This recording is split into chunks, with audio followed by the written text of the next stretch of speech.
Welcome back to Sunrise. New South Wales Premier Chris Minns is under mounting pressure to pick up the phone to Canberra and seek urgent intervention to end Sydney's train pain once and for all. The federal government's Workplace Relations Minister has the extraordinary power of terminating all industrial action that would cause significant damage to the Australian economy.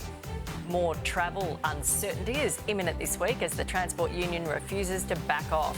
For their take, let's bring in Daily Telegraph journalist James Willis and the founding director of Western Sydney Women, Amanda Rose. Good morning to you. OK, we're going to sort out the train chaos in New South Wales in Sydney. James, would you pick up the phone to the PM? I think it's time because this has been going on for 8 or 9 months now and you've clearly got a union that has gone rogue in so many different ways. Yesterday and the day before, there were hundreds of workers calling in sick at the last minute because they haven't got their way in a deal that, let's remember, they wanted a 32% pay rise over 4 years.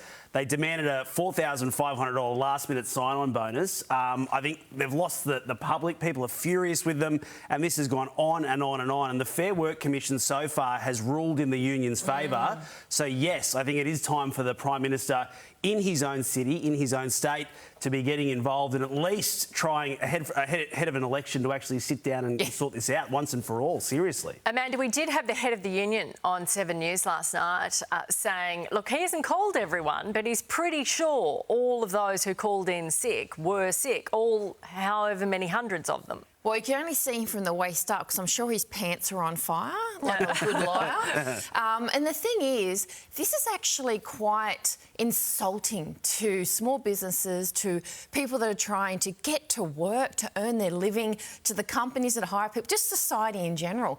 And when you compare what they're getting paid to other people in society, the greed is phenomenal. And Chris Minns really needs to admit, I'm out of my depth here, and that's fair enough. We've all been in that situation to say, I need federal intervention. He can do it. He can ask for it. It needs to happen. We need to get people back on public transport, which, mind you, the government has always pushed. They got rid of car parks. They pushed people onto the transport system, and now all of a sudden people are saying, oh, well, I've done what you've said, and now I'm stuck and I can't get to work. Moving on, NRL Chairman Peter V'Landys has made a major pitch to Donald Trump while appearing on US TV, imploring him to attend the blockbuster NRL season opener games in Las Vegas. Take a listen. Good morning, Mr. President. I know you watch Fox and Friends, which is a great program, extremely fair and balanced. Hope to see you at Allegiant Stadium in Las Vegas on Saturday, March 1.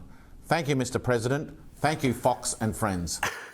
James, will that get Trump over the line and to Vegas? Look, I don't mind it. They've obviously tried to go through the front door, through his media team. They've reached out. Dana White was here, the UFC boss, the other week. They spoke to him about it. Nothing's worked, so he's gone on Fox and Friends and said, look, hey, Mr. President, if you're watching at home, it's a 1,000,000 to 1 option. I don't mind it. I don't think it'll work. And I don't think Donald Trump will be at the game. So, anyway, Peter's had a last-minute crack and I don't think it'll pay off.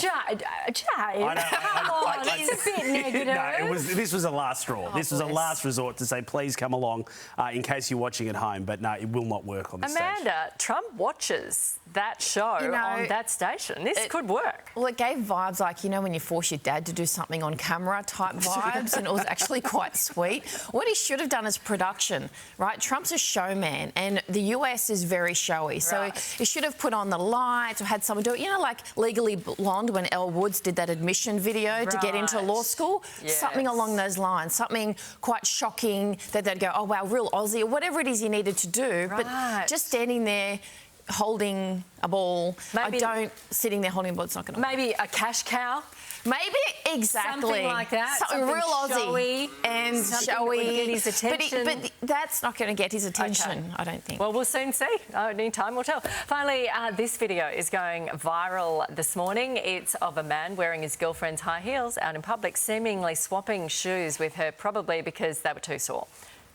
James, we'll go to you first. Have you ever done this? I've never done this. No. I've never worn high heels, but I would say that, firstly, good on him. And I think we know that after a long night, women's feet can be quite sore, so he's done the right thing here. But from the vision, this is not the first time he's done this. He's walking very, very well in the heels. Well if he enjoys wearing them, good luck to him, but I think he's just a very, very good boyfriend. It's starting a trend, really. Well, I think so, but also he's done this before. You Very can tell. chivalrous. Yeah, he's cruising along. But if he's done it before, he should actually prepare ahead and have a pair of shoes for her to put, like, or some slip-ons or something like that to swap the shoes out. What the bonus here is, they're obviously the same size, so she can also wear all of his shoes at any time, and vice versa if he chooses. But that's the positive I see in this. She just literally doubled her shoe collection by being the same size as him. All those runners, all the... And so did he. And so did he. And so did he. It's a win-win. And it's a strange world, isn't it? There you go. Here's Chevo.